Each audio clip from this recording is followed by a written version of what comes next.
This just like clearly excites me for some reason.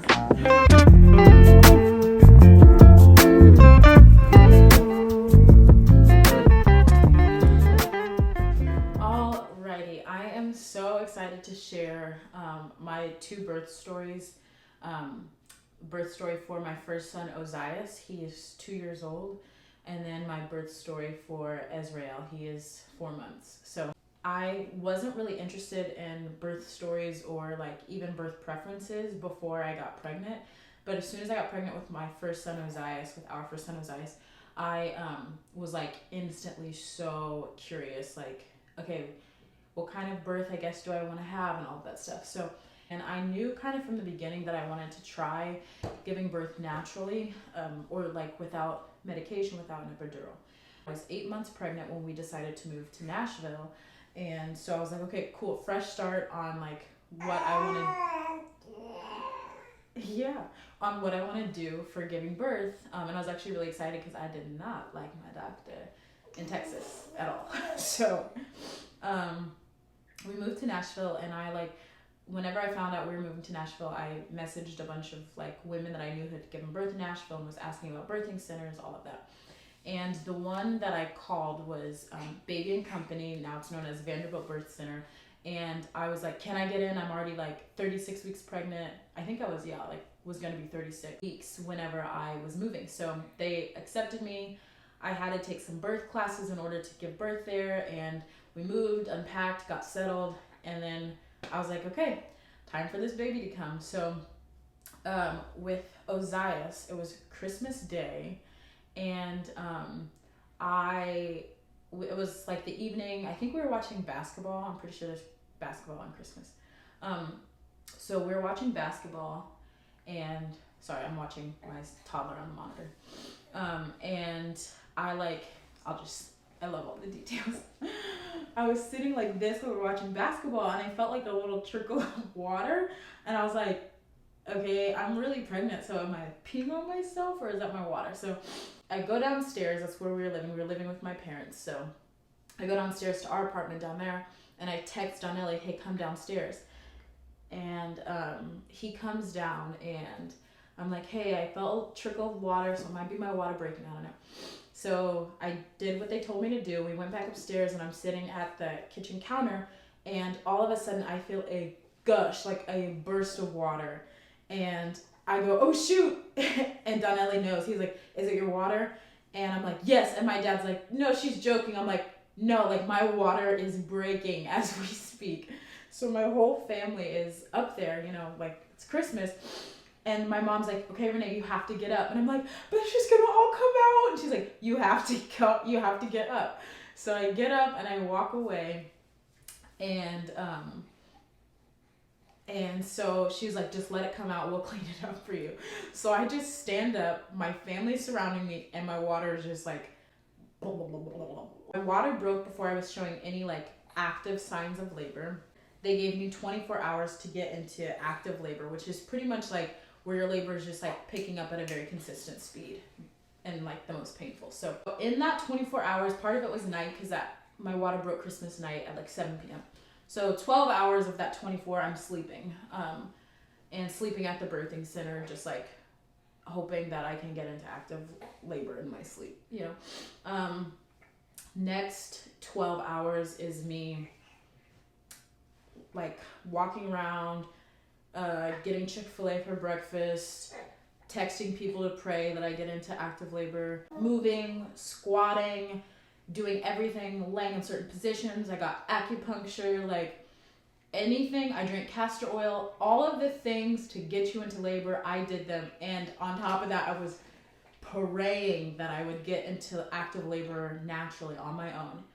And I didn't. And with all of the things that I was doing, my blood pressure was going up. And so they, 24 hours later, after my water broke, they sent me to the hospital. My whole family follows me, plus Ozius' godparents. Like, it's a crowd. Pre-COVID, praise the Lord. So it's a crowd of us. They follow me to the hospital. We get to Vanderbilt. I eat some more there, but at this point I'm so nervous, so I can barely eat. So I like tried to eat a salad and some chicken. And then they got me into my room, and I just have the people that are with me pray with me because I was so nervous about getting Pitocin.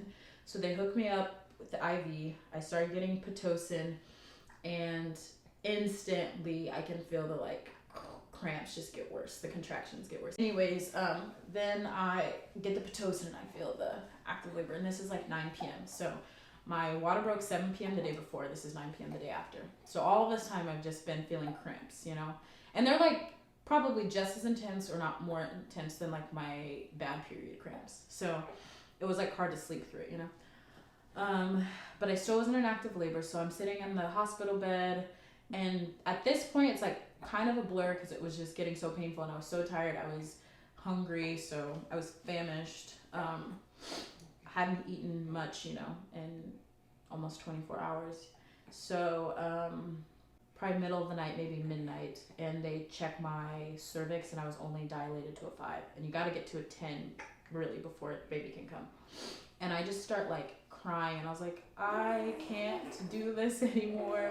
And Donnelly said, you can do it, and you are doing it. And I was like, okay, I can do it, I just don't want to do this anymore. So he's like, okay, what do you want to do? And I was like, I just want to ask everyone's opinion. Like, I'm a verbal processor, so I was like, I just want to ask. So I'm like asking people around the room, like, should I get an epidural? Should I get an epidural? And like, nobody will answer me, of course. So I asked my nurse, who was a rock star, and I wish I could remember her name. But I asked her, and she's like, honey, I can't tell you that. And I was like, well, what should I do? And she was like, okay, well, I can give you something that might help you sleep and might take your edge off, and maybe that will help you get into active labor. And so she does that. I instantly go to sleep, and I'm like having these like weird trippy dreams, and then I like will wake up from the dream screaming. So my labor intensified like crazy. It progressed like crazy during that sleep. So I think maybe I slept for like 2 hours, and in between them I like just start screaming. I can't remember. It might have not even been that long, but like literally my labor progressed so fast after I started sleeping. So I think my body just kind of relaxed. So they moved me to this one position, and like I felt like, I think I was in transition at that point. Donnelly's pressing, or my mom was pressing my hips together to like help the pain. And I was like, it's not hard enough. Like it was just like so painful. So then Donnelly starts like squeezing in my hips, and that really helps like take off some of the pressure. So anyways, then I'm like, I think I have to poop. And that's like sign that you can feel the baby coming. So long story short, it didn't take that long. It took about 15 minutes, 3 pushes, got Ozius out of here, and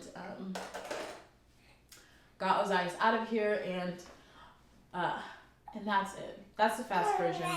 Anyways, it was wonderful. It was not at all how I had planned it to be. And honestly, I could not have done that one without all the people surrounding me. Like I had so many people just with me, praying with me, rocking with me, dancing with me, like whatever it took to help the pain, they were all rallying behind me. That's Ozius. Now on to Ezreal. Alright, so for Ez, I decided to go with the same birthing center, and really wanted to be able to give birth at this birthing center. Let me feed her real quick. Yeah, so I really wanted to be able to give birth at this birthing center this time. But yet again, at 8 months, I think I was probably 9 months pregnant, I was in the middle of a move, but not just a move, but like remodeling where we were gonna live. So it was super crazy, super stressful, and I just was like praying so much that the stress wouldn't like affect my pregnancy and my labor, and my blood pressure and all of that stuff. Like I really wanted to be able to give birth in the birthing center, and like I just had so many prayers for being able to do that and people praying for me. So, oh, and for this birth, I got a doula. One of my friends who is a doula, she came to Nashville and decided to like doula for me. So for Ezreal, I went 3 days past my due date, and I was just like so frustrated because my sister and I were pregnant at the same time, and our due dates were like a week apart. So I really wanted to be able to give birth at the same time, and we didn't. So she had already given birth to her baby, and I was on August 29th, I think. My due date was September 1st, and I was like, I need to go into labor. I wanted them to be twin cousins. So anyways, due date comes and goes, and I was just super upset. So then I had a doctor's appointment, I think a day after my due date. And at the doctor's appointment, she did something to help me to like naturally induce me into labor, like no drugs, but just to like get my body kicking into. We kind of were at my parents for a while because my sister was in town with her new baby. We leave Ozius with my parents that night, and around 4 in the morning, I feel like pretty intense contractions. And with Ozius, I never felt like contractions right away, if that makes sense. And so I was like, oh, this is a contraction. Like, this isn't even just like period cramps or Braxton Hicks. Like, I knew it was a contraction. And so, and it felt like a Braxton Hicks, which is like where your stomach like gets really tight. And I was having a ton of those this pregnancy. I didn't have them with Ozius and period cramp at the same time. So it's like my stomach was tightening and I was period cramping. It was like a lot, and I just knew it was it, and it was pretty strong. So I text my doula. I'm like, I'm feeling contractions. They were like 8-10 minutes apart. And she was like, okay, try to go back to bed. Okay. And I was like, well, shouldn't I do something to get into labor? Like, I could use a breast pump. I'm like, shouldn't I make this happen? Because, like, you can start and then stop labor. And she's like, no, I know you're going to want to, but just, like, go back to bed and don't worry about it. So I went back to bed, and those contractions kind of tapered off. And so I was really sad, but I was like, you know what? I'm just going to trust her. She was like, spend time with Ozius. It could be his last day as, like, your only kid. So... anyway, so we wake up, me and Donnelly, are you talking to your brother? Me and Donnelly go get some breakfast at Maple Street Biscuit, and the contractions start up again. This is around 10 a.m. And something about me is when I'm in, I guess, in labor or even like if my period cramps are too strong, I can't eat. Like, I just feel nauseous. So we were at the biscuit place, couldn't eat. So then we head to my parents' house, and we just kind of spend all day with them because my sister's in town with her new baby, and I was trying to just like make the day as normal as possible. So spend the whole day there. I'm feeling these contractions like every few minutes. It's not anything regular, and I'm not really timing or anything. And they were like slowly getting a little bit more intense, but I think because I was around people, I wasn't noticing as much. But around like 5 p.m., my dad was like, ReNay, those contractions are getting closer together. Because, I mean, they would all see me kind of like stop and kind of hunch over for a little bit. And so he was noticing. And I was like really trying to practice my breathing through them. He was like, okay, let me start timing them. So that was around 5. So from 5 to 6, I'm timing them. And they were like, you want to talk? You want to tell your perspective? Yeah. Hopefully you can hear me over him. I'm timing them. They're like 5 to 6 minutes apart. So my doula's like, okay, I'll get some dinner and I'll head over there. So me and Donnelly decide to head home, and we leave Ozius with my parents again for the night, just in case I go into labor, like active labor. So anyways, I go home. We stop at a place to get Donnelly something to eat first and me a smoothie. So we go home, and we're just kind of like prepping for labor, I guess. So I was like making sure everything was packed like it needed to be, just getting everything together. Donnelly was cleaning the house, all of that stuff. So from 6 to 9, that's pretty much what we're doing. I'll show a little clip of me in the middle of that period, I think around 8 p.m. At this point, my contractions were getting to a place where I was like so tired. They were pretty painful. I was really having to breathe through them and focus. So that's why I like needed to be home and not around people anymore.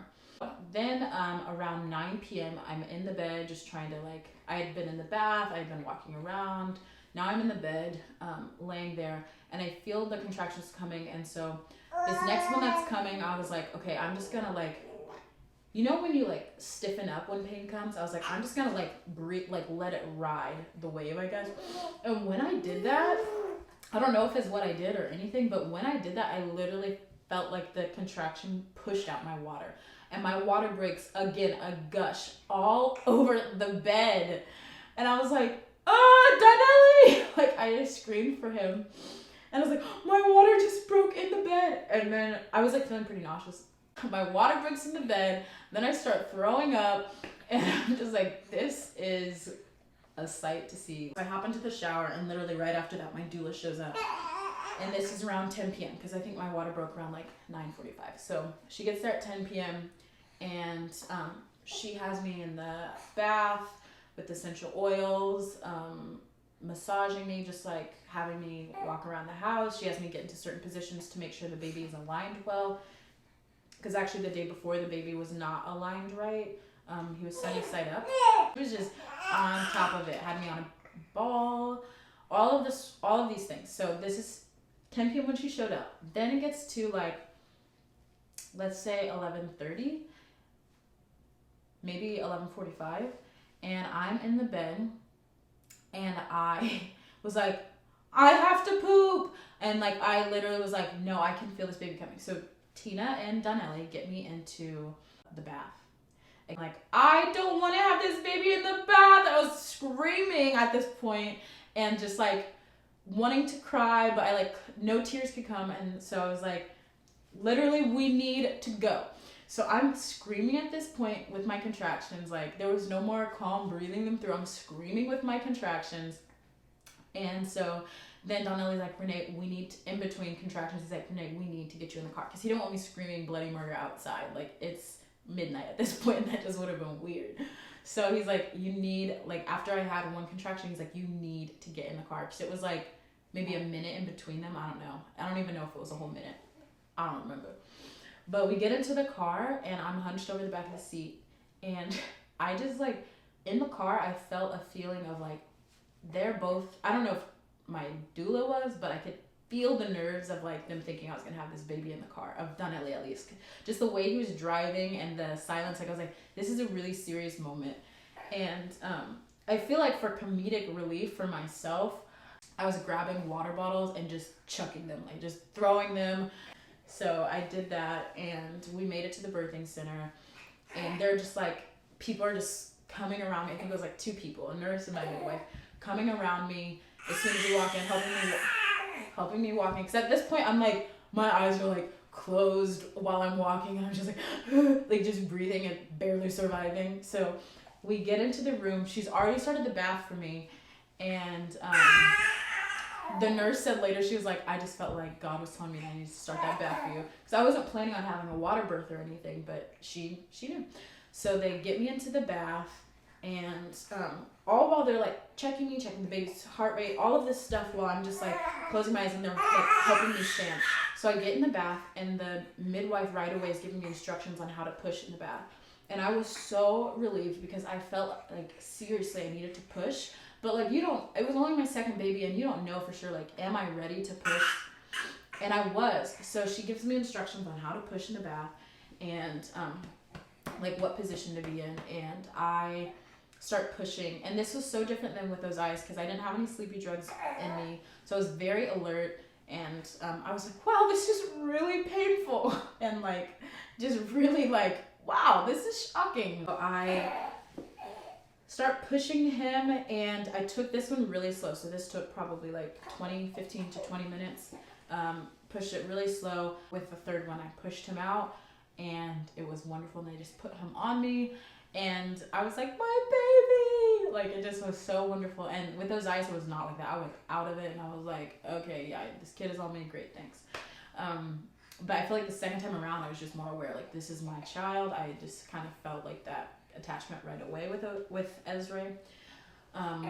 So anyways, yeah, I got him here, and then they emptied out the tub and put me on the bed, and me and Donnelly stayed the night. So we stayed there for like 8 hours, and then we went home, and my family met me at home, and we celebrated the twin cousins both arriving, and it was super fun. I love birth stories, and I'm just really happy that I got to share mine with you, and I can't wait for more of these sit down chats. Like, I'm gonna try to do this every Saturday, just being able to sit down and talk about a topic, whether it's a couples Q&A. I want to do some motherhood affirmations. I want to do some journal excerpts where I'm reading excerpts from my journal, and then just talk about topics that are on my heart, and then a lot probably about marriage and motherhood, just because those are the things that I'm going through and learning a lot about right now. So you can put in the comments any like sit down conversation that you'd like to have, and we can go from there. Can't wait to become family and keep going. So